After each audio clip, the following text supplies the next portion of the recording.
blessed to extend our warm welcome to all present here. I am Udresh Vaya, Assistant Professor, Computer Science Department, and it is an honor to welcome our esteemed dignitaries, guests, faculty members, and students to this special occasion. First and foremost, I have the distinct honor of welcoming Mr. Teja Mohan, founder of Wisdom Money. Welcome, sir.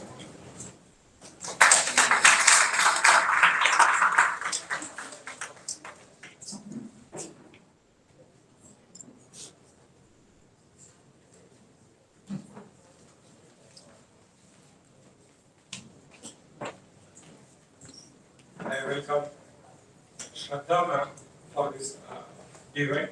Welcome, ma'am.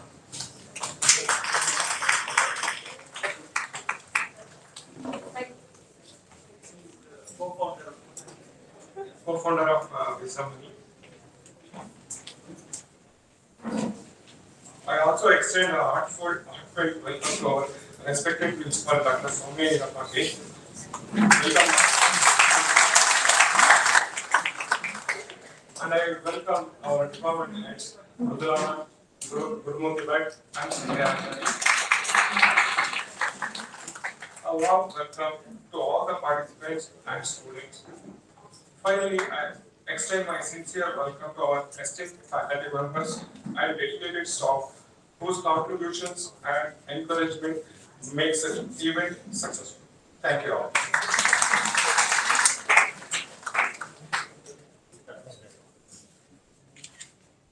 Thank you, sir. A warm welcome to you as well, sir.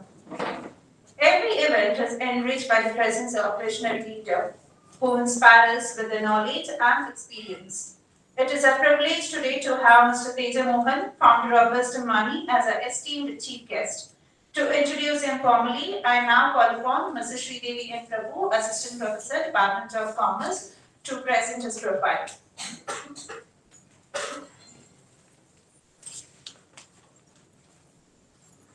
Good evening, everyone.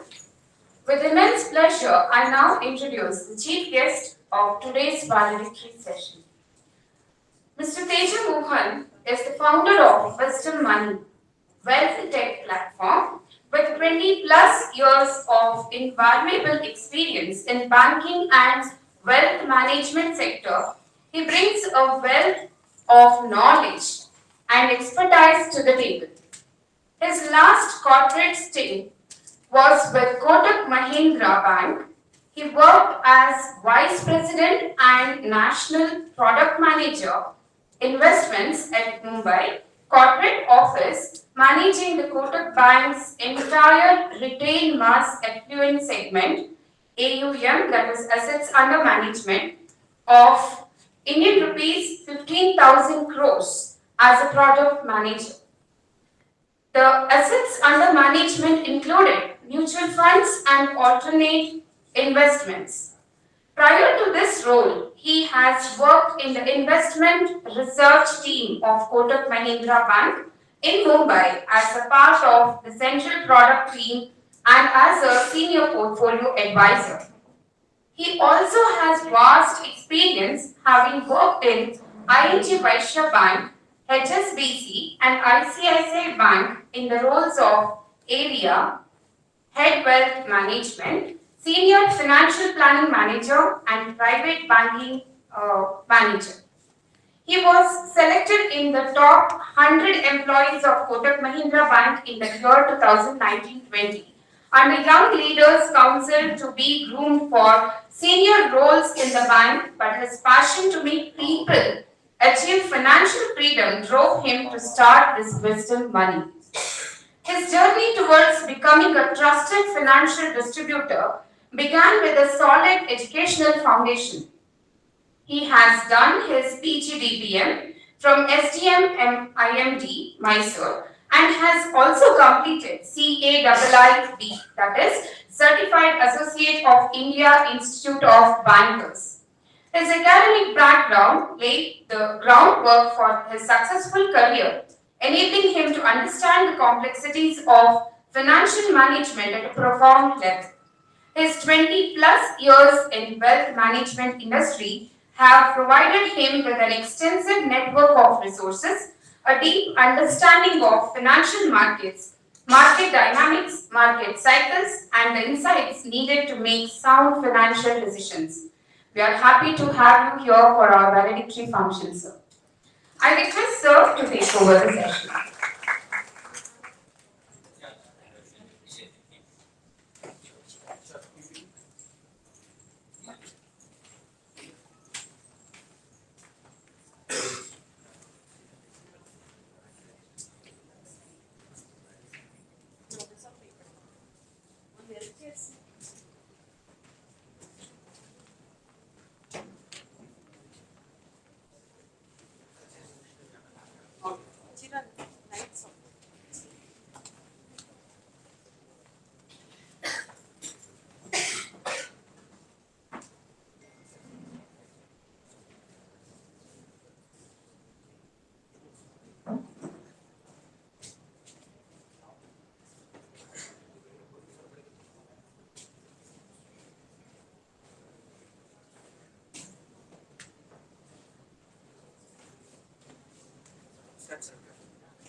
Good evening, everyone. Can you hear me?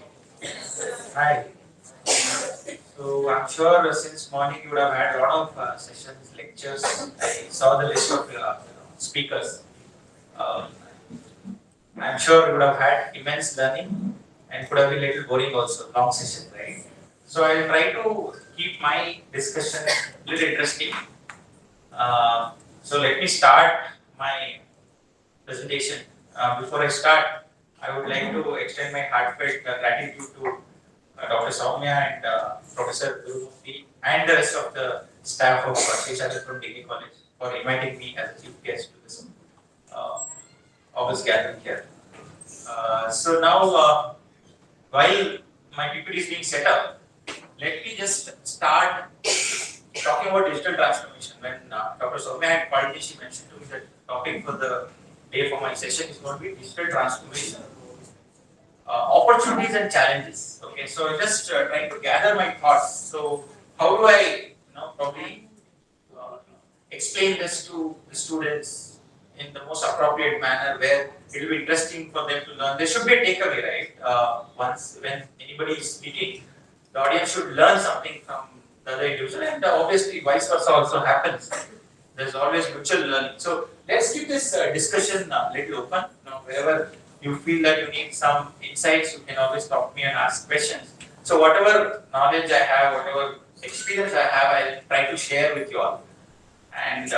And these experiences predominantly will be to do with financial services. Please bear with me because that's the industry that I belong to, and it's interesting as well. Financial services is always a very exciting topic. It's all about money, right? The reason why you guys are all, one of the main reasons is to earn money, right? After you graduate, you join a corporate or a government entity, whatever it is, and ultimate objective is to ensure your financial future is secure, right? Okay. Digital transformation in India. I try to walk around also, if you all don't mind. Let me start with a good example, a recent example. It's actually an interesting fact. Okay, how digital transformation is actually one, in a way, it's contributing to the growth of a lot of businesses, and it's also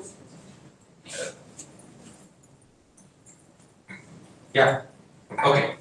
So it's also disrupting a lot of businesses, right? So let me give an example of candy business or toffee business or chocolate business in India. Okay, most of you may already be aware of this. You would have seen in due to social media, it would have come on WhatsApp and all. So there was a 30% drop in the total sales of this candy chocolate business in India. Okay. So all these major candy business players in the industry were quite curious to know as to why the sales have dropped, that too by 30%. Okay. Then they tried to investigate, they hired external consultants in order to do this research, and then they realized that they were expecting the competition to have come from different players. Maybe consumer behavior had changed. People might have changed their choice preference from candy to something else. In India, mind you, in India today, I think around 45 crore people are less than 18 years of age. Okay, that's a huge market. And normally, candy is consumed by people who are less than 18 years of age, right? Predominantly. With such a huge market, why sales are dropping? But to their surprise, actual reason was UPI, not any competition. The drop in sales was mainly due to UPI. Okay.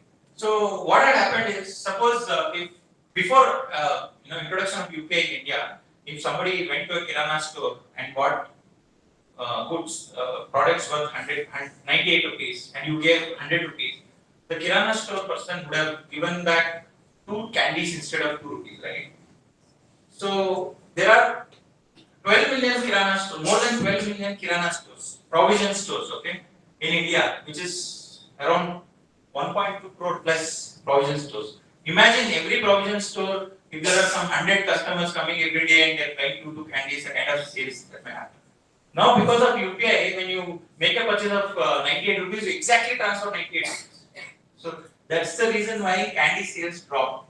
So that is the kind of impact digital transformation can happen on various unrelated businesses. Okay, where is UPI? Where is candy business? So we need to understand the significance of digital transformation in that manner, in a practical way. Okay, so actually, if you see UPI today, this is total digital transactions in 2019. I'll show you, maybe the font is little less. Calendar year 2019, out of the total digital transactions, 34% was UPI. Okay, by calendar year 2024, it has risen to 83%. Out of the total digital transactions in India, 83% is UPI. And look at the CAGR, compounded annual growth rate, is around 74% over the last 5 years, from 2019 calendar year till calendar year 2024. This is the digital transformation that we are seeing in India. And number of UPI transactions, this is in millions. So this is calendar year 2024 data. If you see from January how it has progressed, this is 1,673 crore transactions. 1,673 crores. This is in millions. So this is the kind of growth that UPI transactions are seeing in India. Okay. Okay. Let me give a quick example of my own industry. So I belong to the wealth management industry. How mutual funds have evolved and how digital transformation has helped mutual fund business to scale up. Okay. Actually, first mutual fund was started in India in 1964. It was UTI mutual fund. Okay. In 93, mutual fund business was thrown open for private players. Okay, 93. So from 93 till 2000, there was not much growth. But if you see from 93 till 2010, actually the mutual fund industry, it's in lakh crores. Okay, from zero it went up to around 5 lakh crores. Okay, almost 5 times growth in 17 years. 93 to 2010 is 17 years. Okay, here there was no technology. I still remember initially when I started my career in 2003, 2005, all the transactions were happening on physical papers. People had to sign, if they had to invest in multiple mutual funds, multiple forms. The forms have to be submitted in respective mutual fund company offices and all of that. So therefore, the scalability was not happening. 2010 onwards, online investing came into picture, and then subsequently, mobile apps came. Look at the kind of growth it has seen from 5 lakh crore. This data is still 2018. If you look at data today, it's 70 lakh crore industry. So from 5 lakh crore it came to 70 lakh crore, which is 14 times growth in 15 years time. From 2010 to 2025, in 15 years, 14 times growth, and in 17 years it was only 5 times growth. So what digital transformation can do to any business is this example can actually seriously communicate to you, right? Let's look at the last post-COVID, how mutual fund business has evolved. It was a 24 lakh crore industry in 2019 before COVID. Now, as we speak, this is end of March 24, is 53 lakh crores. End of March 2025, it would be almost 70 lakh crores. So this is the kind of, see, when you look at the data with numbers, then you will be able to relate it more. Okay, relate to it more. Okay. Now let's look at what is digital transformation. I'm sure speakers before me would have actually given you a lot of insights about digital transformation. I'll explain digital transformation to you all in my own way. If you remember 4 S's, four S, okay, you'll be able to understand the digital transformation. Okay, the first S is digital transformation is simplifying tasks. Okay, so if I go back to my own example, mutual fund industry, when digital transformation happened, people could invest online through their apps, through their net banking and all of that. So it actually simplified the task of investing. Okay, that's the first S. Then it should solve problems. Second S, it should solve a problem. So there was a problem because if somebody had to invest in a mutual fund portfolio, there would be 5-6 mutual fund companies that would fill up 5-6 forms, give to the wealth manager, you have to physically take it to the respective mutual fund company, submit it there, get the acknowledgement. If there was some mistake, you have to come back to the investor, get the client to sign and all of that. Okay. So through digital transformation, that problem was solved. Solving a problem. Third is serving a need.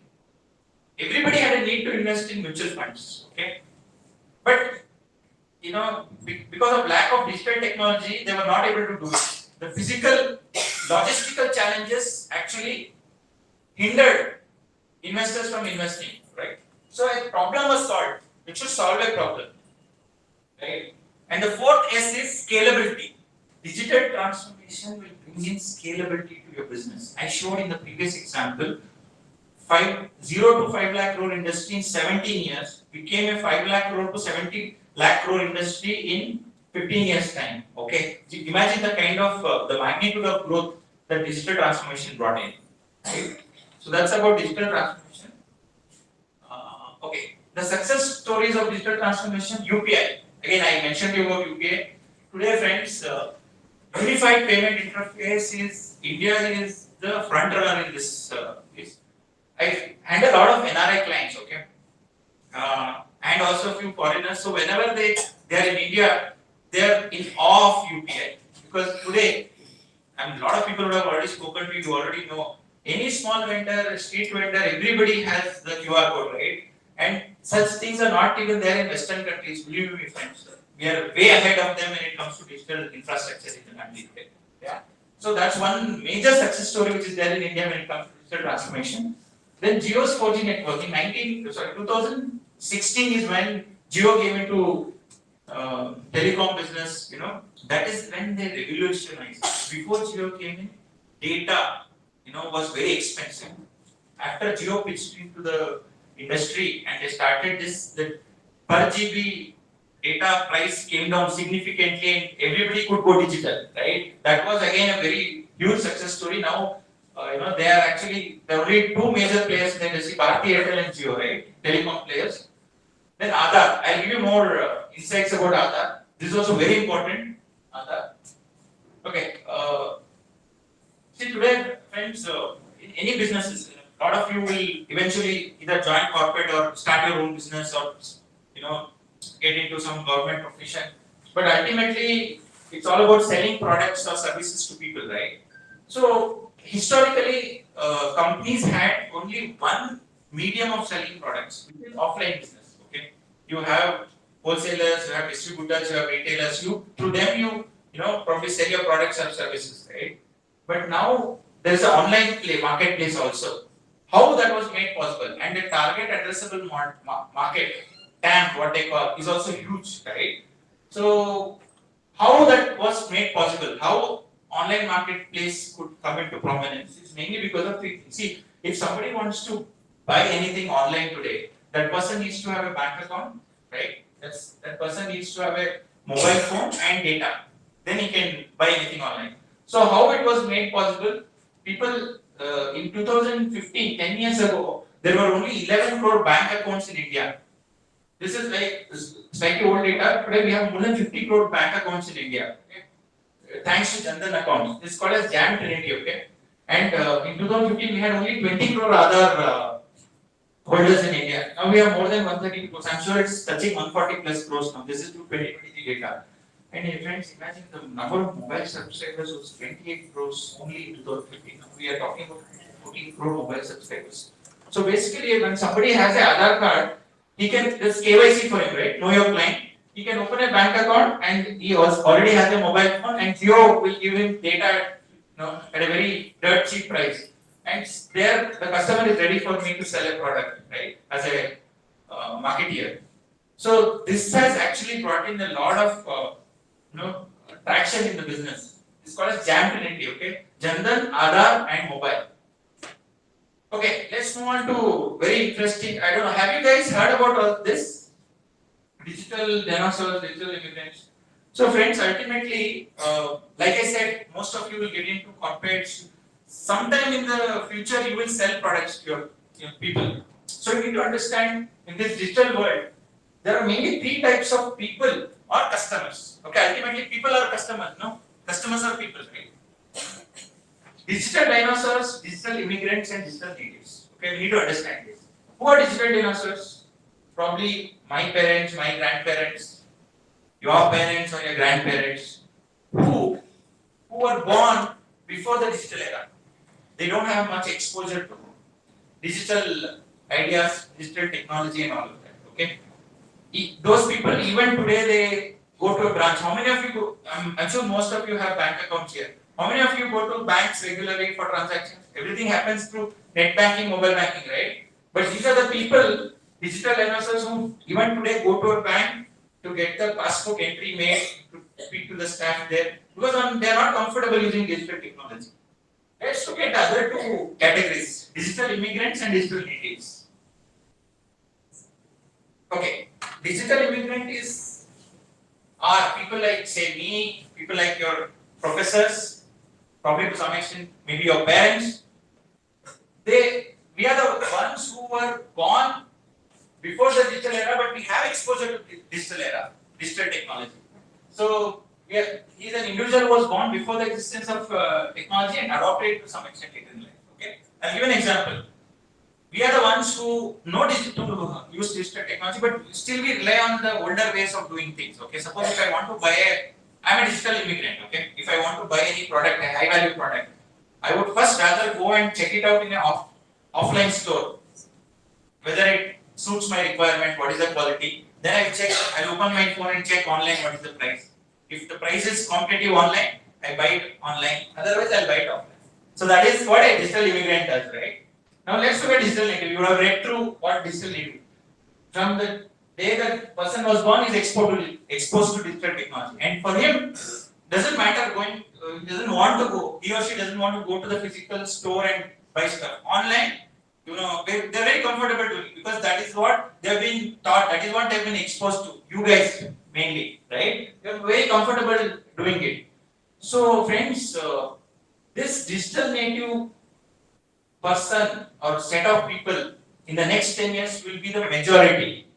Digital dinosaurs will eventually get extinct, and digital immigrants will also, the proportion of such people will come down. So ultimately your target audience will be digital natives only, ultimately, right? So the digital transformation which is happening will have a huge impact because your target addressable market, TAM, will be mostly digital natives, right? Very important concept that you guys need to understand. Okay, just few cartoons here. Digital native versus digital immigrant. How digital natives interact with digital immigrants. Probably a day will come when students will not know how to flip a book. They would want to use a digital gadget, right? This is a conversation between a digital immigrant and a digital native.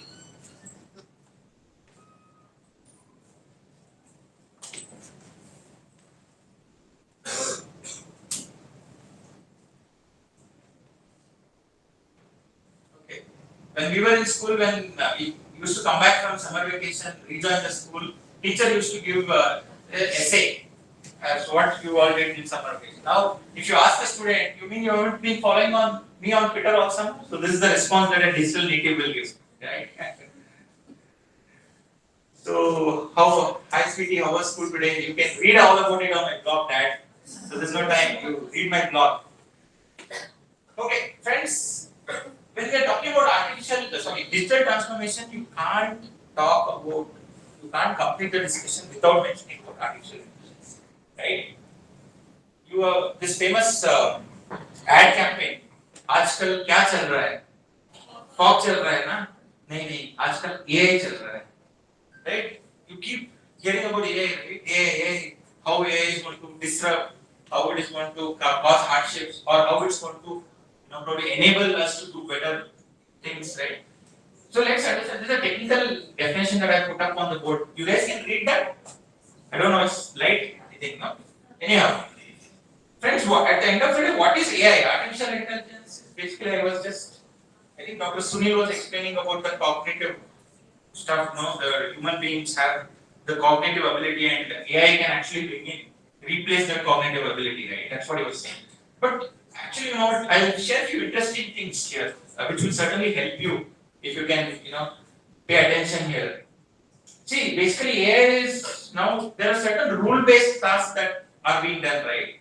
AI is actually automating all those rule-based tasks. If there's certain tasks to be done, and there are certain ways of doing it, AI is as of now replacing that. Okay. To give you an example, in Bangalore, people like you, graduates, commerce graduates, MBA graduates who want jobs, we're getting jobs from these big consulting firms like KPMG, PwC, McKinsey, right? Then banks like Wells Fargo, JP Morgan, Chase, and then Morgan Stanley. Mainly the finance jobs were accounting jobs. Then probably credit appraisal jobs. Then raising vouchers for American companies or European companies, which were all rule based. Okay, there were certain rules that people had to follow. Believe you me, friends, those jobs are reducing now because the companies are replacing all those people with AI. Good thing about AI is, as human beings, most of us, what we do, we try to do what is the task given to us. We try to do that. We will not do anything beyond that, and we won't try to get better because reasons could be because of procrastination, lethargy, lack of motivation, lack of self-drive, and all of that. But AI is not like that. It's a machine, right? It continuously learns, improves its efficiency. It tries to get better at the job that it's doing. So as an employer, you want somebody who's trying to get better day by day. No? That's called as machine learning, right? So it is posing a major threat to the mankind now. Especially people who are not into knowledge intensive sector, they are not into creative sector, then there is a problem. Okay. So basically, the way to beat AI is to probably if you don't go towards innovation, which is creativity, if you don't go towards innovation, then you go towards extinction. That is what essentially is going to happen. So you got to get creative. You need to work on your knowledge, and then only you will be able to add value. Okay. Okay, a few examples that I wanted to use. This is the significance of artificial intelligence today. Friends, Kumbh Mela, so recently concluded Kumbh Mela, which happens, Mahakumbh Mela, I think once in 14 years, right? So it was all over the place, it had become a fashion to post it on social media that you had visited Kumbh Mela. You all know how many people actually participated in Kumbh Mela? Any idea? Was it 50 crore plus people? Around 50 crore plus? They were anticipating 40, actually, eventually 50 crore people turned up. Then how were they able to count how many people turned up for Kumbh Mela? It was the largest gathering of human mankind. 50 crore people coming into one single territory during a certain period of time is a huge, it's like a humongous task, right? So how we were able to calculate 50 crore people? AI was able to do it. Right? Because of AI technology, you were able to, people were able to count the number of people. Okay. Let's take example Mysore. I don't know how many, lot of you ride bikes, right? Now, have you got any messages from the RTO that for triple riding without wearing helmet, and then you are riding without wearing helmet, and then you are talking over phone? Have you checked? Lot of you will have lot of pending fines. That is because of AI. AI in the camera can capture the moment and it can do it. Okay, without your knowledge, there's a lot of things happening in the world. Okay, then people are using the AI in politics, right? So if I'm a politician, belong to a certain party, I know in my constituency how many male voters, how many female voters, what is their preferences, how they, choose the leader, consumer behavior, voter behavior, all that AI is able to give them. And politicians are using AI for decision making, governance and all that. Then obviously companies are trying to use AI now. A lot of companies are working on AI. After the advent of DeepSeek, AI has become more affordable now. Not like the earlier one. Okay, Chinese have developed a AI model which is very affordable, right? It's open source. So a lot of even small corporates. In fact, we are a small firm, but we are trying to use AI in our work. How to make take better decisions using AI, right? So that is disrupting. Then consumer behavior is changing, the culture is changing. How many of you are using ChatGPT now? All of you use ChatGPT? You guys are migrated from Google to ChatGPT now? There's change in the consumer behavior as well. No, adopting AI. Then finally, NASA, ISRO, for rocket science they're using AI, for astrophysics they're using AI, in the space research they're using AI. AI is all over the place, right? Now, interesting thing, let's look at 3 stages of AI. This will be really interesting, friends. Pay attention.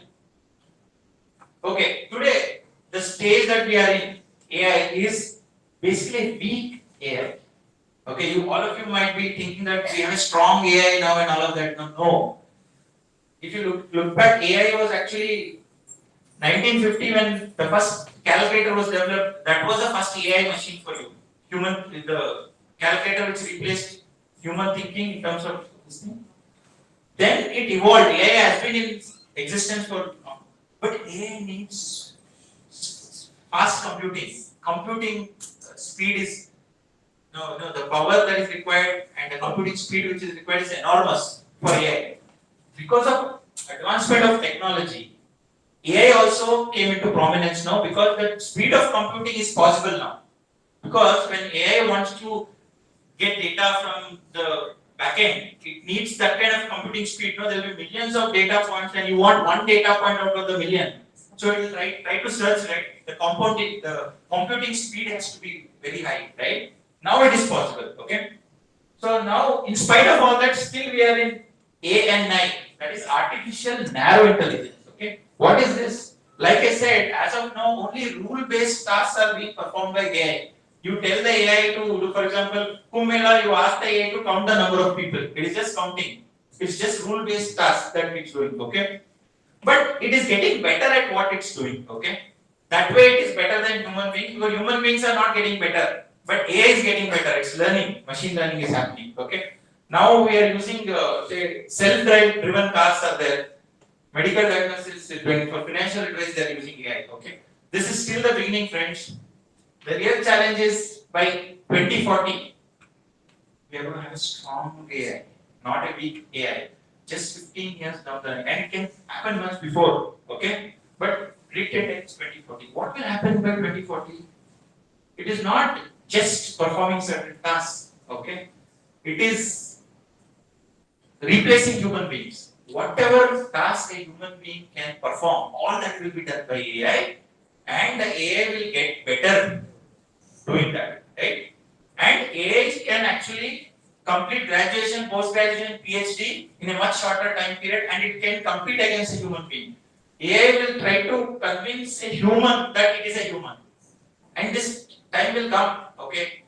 Unless some, major authority, all the countries come together and they try to put a hold on AI, this will eventually happen if you have people like Mr. Donald Trump at the helm of affairs. Anything can happen. That is okay, and you think that is scary.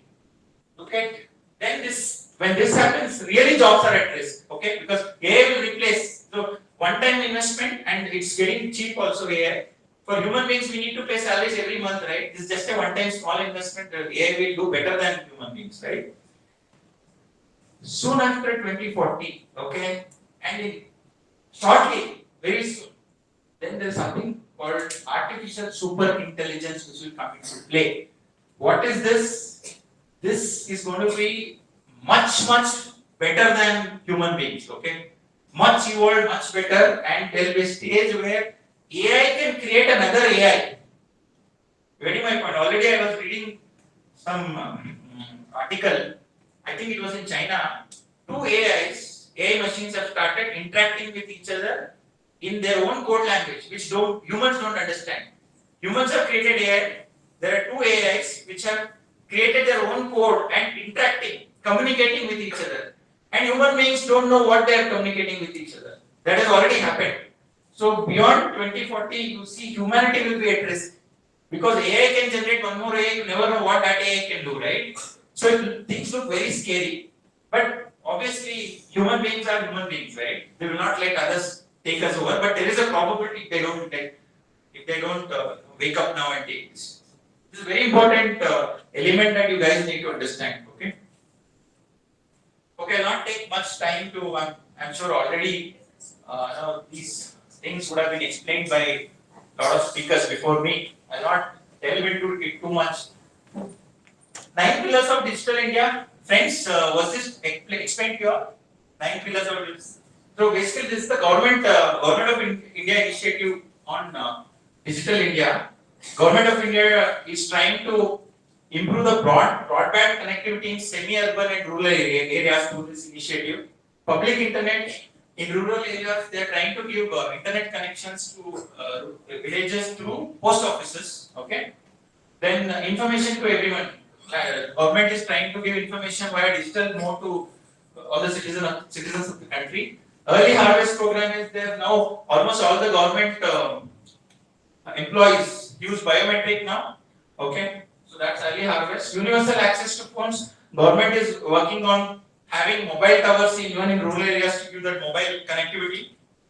Then IT for jobs. They are trying to upskill and reskill rural youth to get IT jobs. E-Kranti. This is basically your e-education, e-healthcare, e-code, e-police.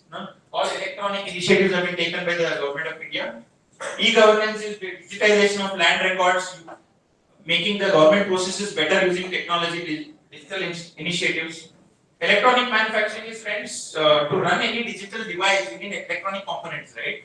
We have been net exporters of electronic components. The government of India, through the Digital India initiative, is working on being self-reliant in electronic components. So their target is to net zero import. They don't want to import electronic components from other countries. They want to be self-sufficient in this. Okay. So key sectors impacted by digital transformation, like I said, banking and finance. I give the example of UPI. Healthcare is. I'll give you an example of healthcare. Once you read through this, education, you know how technology is being used, right? And agriculture, one is for marketing of agricultural products, and also for agriculture cultivation itself, they are using digital initiatives. Then retail and e-commerce, you have quick commerce now, and I don't know how many new technologies will be introduced. I have something to say in that in the subsequent slide. Coming to this telemedicine, friends, there's some interesting fact that I would like to share with you. There's something called as ESAN Gemini. Okay, National Telemedicine Service. Okay, this is an initiative taken by the Ministry of Health and Family Welfare. In these primary health centers in rural areas, okay, there are only these MBBS doctors who are there. Okay, they don't have any specialists. Okay, so what these doctors are doing is, whenever there's a patient who needs advanced treatment, these doctors in the primary health centers are consulting expert doctors in AIMS from AIMS. Okay. Obviously through digital mode, and they are giving treatment to patients. And even patients in the rural areas, if they are not able to come to the primary health center, they are through the digital mode, they are interacting with the doctors. So these are few examples of digital transformation that are happening. What are the emerging technologies in India's digital landscape? Then 5G is there, AI, blockchain, IoT, cloud computing. These are few things that you guys could already be aware of. I'll not. Digital transformation in the industry. Okay, I just wanted to give an example of manufacturing now. In manufacturing, a lot of automation is happening. I was just reading an article, probably saw a video also, where there are humanless manufacturing facilities. All AI driven, digital driven. There's no human intervention. Machines are only manufacturing products. Okay. And if you see now, energy, renewable energy, solar, wind, water, hydro energy, now they are bringing digital technology to make better use of that. Then logistics, obviously supply chain digitalization is happening. This one. And okay, actually you know what? Okay, let me go back. So this manufacturing is startup India. I just wanted to throw some light on this. Where was it? Yeah. Okay. Okay, this Make in India and Startup India. Yesterday, Commerce Minister Mr. Piyush Goyal made a statement during one of the events that in India, all these startups, we talk so much about startups, right? Mostly these are all food tech industry where you know they're trying to deliver goods or services like food and all at a very short period of time. They're trying to employ unemployed youth for that. This cheap labor that they are getting. There's not no much value addition. Whereas if you look at China, the startups in China, for example, they're working on robotics, they're working on electric mobility, they're working on improving battery technology, right? But in India, the startups need to evolve. You know, they need to look at other businesses. That's his personal statement, but we need to be aware of what is happening in the industry. Yeah, this is one point that I wanted to make. Okay, very important. I'll just take 2 minutes to explain the challenges in digital transformation. So, what are the challenges that we're facing now? Even though I mentioned so much about the broadband, mobile connectivity, and all, there's still a lot of infrastructure gaps.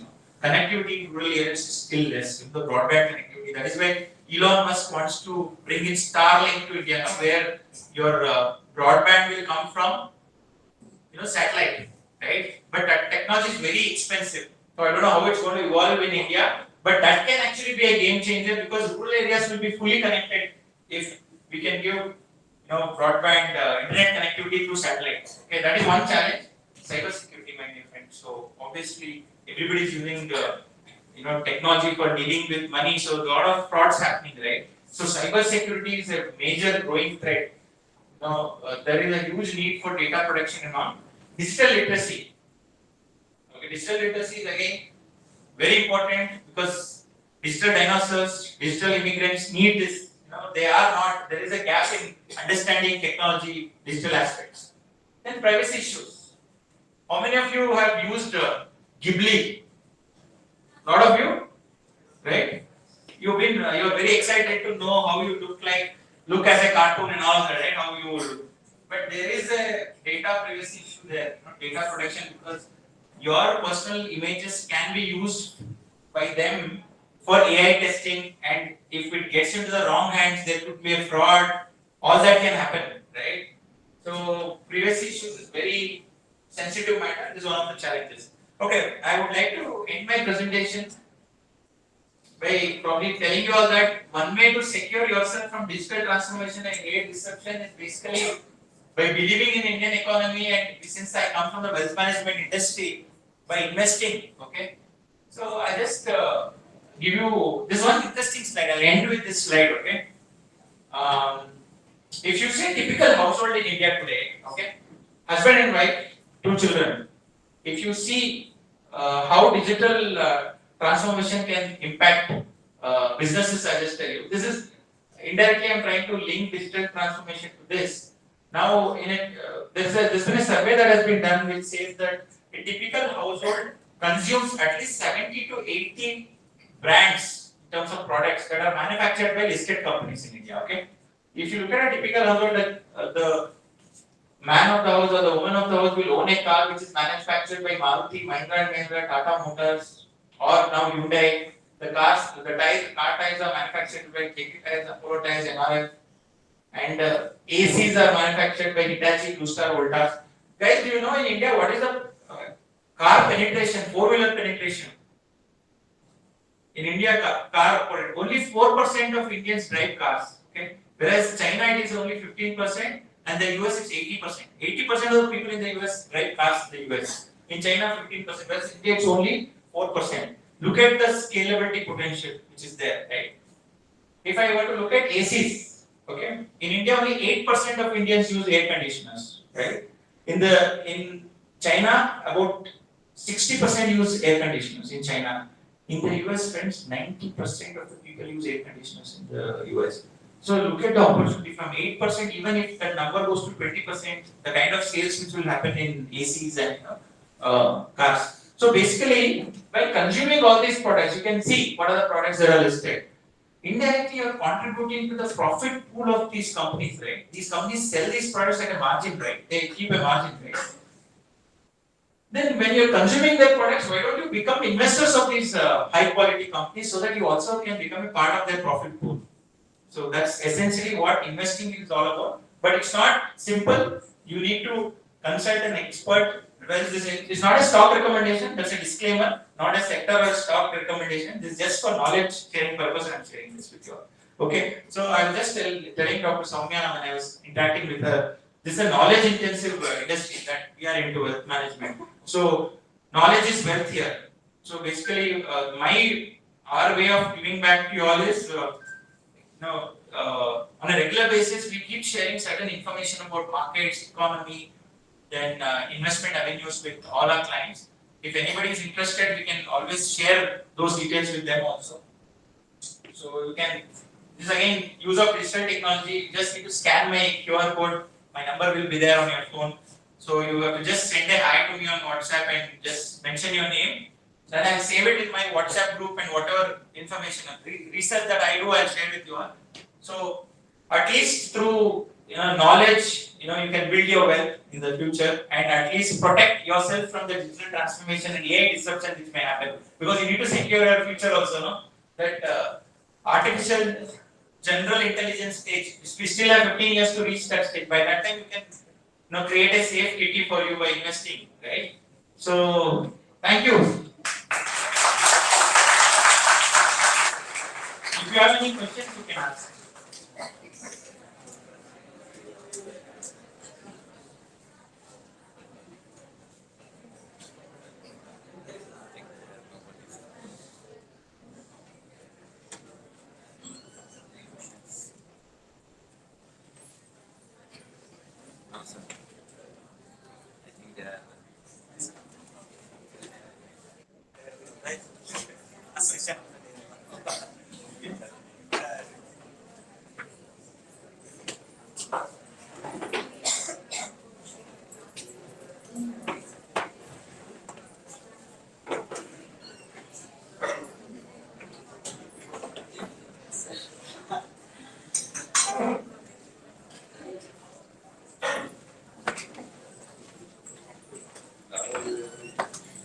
Thank you, sir, for your insightful thoughts of the journey of digital transformation and artificial intelligence. Now I request Mrs. Mridula Sultan, Head of the Department, Computer Science, to present the highlights of the conference.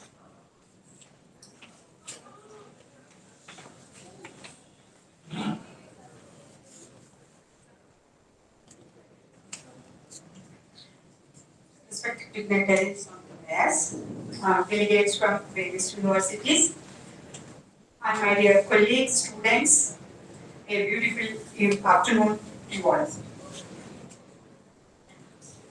It is my privilege to present the summary of the proceedings of National Conference on Digital Transformation, Opportunities and Challenges, which has brought together over 100 experts and stakeholders from various states. On this day, we have engaged in insightful discussions, exchanged groundbreaking ideas, and examined real-world case studies that highlight both the promise and the complexities of the digital transformation.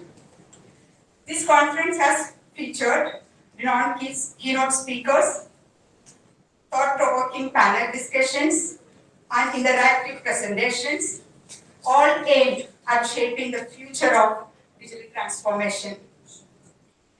The session started with invoking the blessing and grace of God, followed by Dr.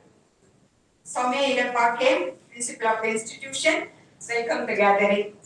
Assistant Professor Mrs. Arpita P, Department of Commerce and Management, has introduced the chairperson, Professor M.R. Gangadhar, Vice Chancellor, Chamarajanagar University. Professor M.R. Gangadhar, the chairperson of the conference, has delivered the inaugural address. Mr. Vinay M., Assistant Professor in Department of Computer Science, has introduced Dr. Sunil M.V., Assistant Professor, System and General Management, SDM, IMD, Mysore. And Dr. Sunil M.V. has delivered the keynote address. Presidential address was given by Nadoja Dr. Uday P. Krishna, Honorable General Secretary, Sheshadripuram Educational Trust.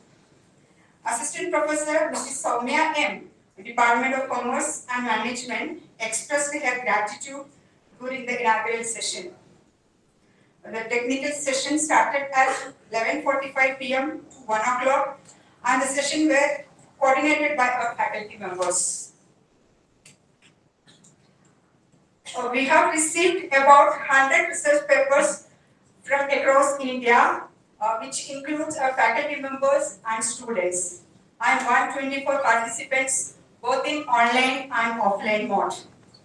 The key themes and discussions during the session were number 1, education and upskilling for digital transformation. Number 2, customer-centric strategies in digital era. And number 3, legal issues in acquisition and maintenance of library resources. Now we have gathered here for the valedictory function, and here we have Mr. Tej Mohan, MS, founder of Wisdom Money. Thank you, sir, for such an informative session. As we conclude this conference, let us transform discussion into action, strengthen the collaboration, and work towards a digitally empowered future. I extend my deepest gratitude to our organizing committee, speakers, and participants for making this conference a resounding success. Your insights and contribution have been invaluable in shaping the dialogue on digital transformation. Together, let us embrace innovations, tackle challenges, and build a future where technology enhances lives and societies. Thank you. Thank you all.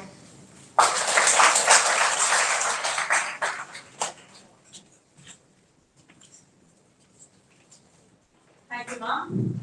And even success is reflected in the voice of its participants. Now, I request if any of the participants, if you wish to give any feedback, you can come forward and give it.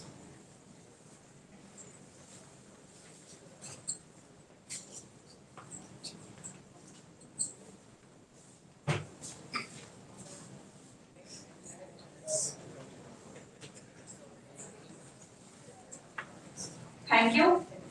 As we approach the conclusion of this remarkable gathering, it is a time to express our gratitude. Now I invite Mrs. Vidya, Assistant Professor, Department of Commerce, to deliver the vote of thanks.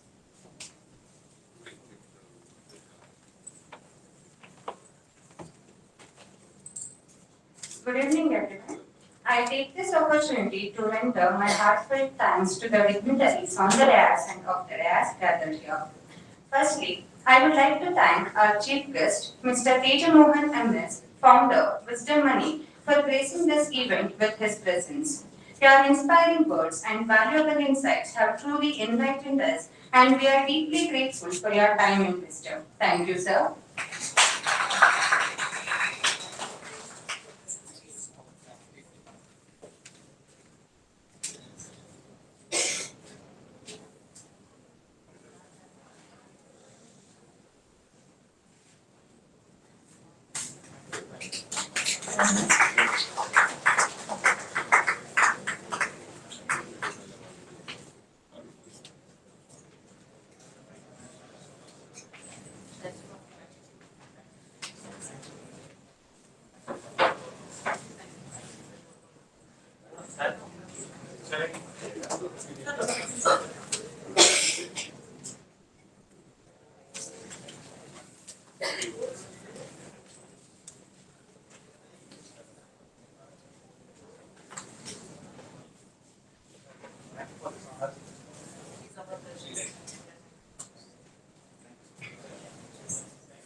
Our heartfelt appreciation goes to our organizing director, Dr. Soumya Fakir, for her dedication and meticulous planning which ensure the smooth execution of this conference. Thank you, ma'am.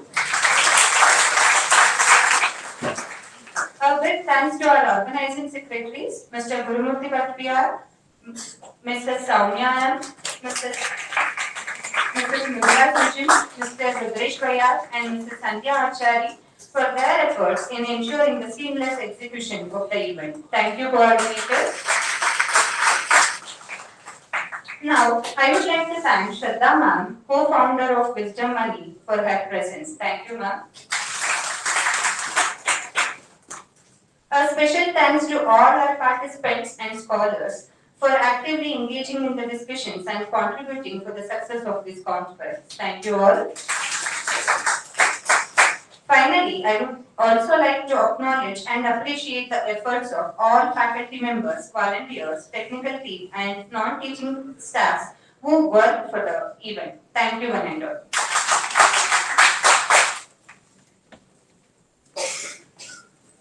Thank you, ma'am. We hope the insights gained today will inspire meaningful actions and future collaborations. Wishing you all a wonderful evening ahead. Thank you. I request everyone to raise the national anthem.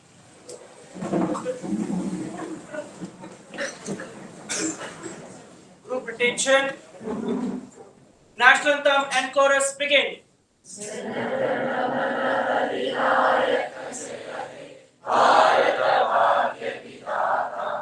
Punjab, Sindh, Gujarat, Maratha, Dravida,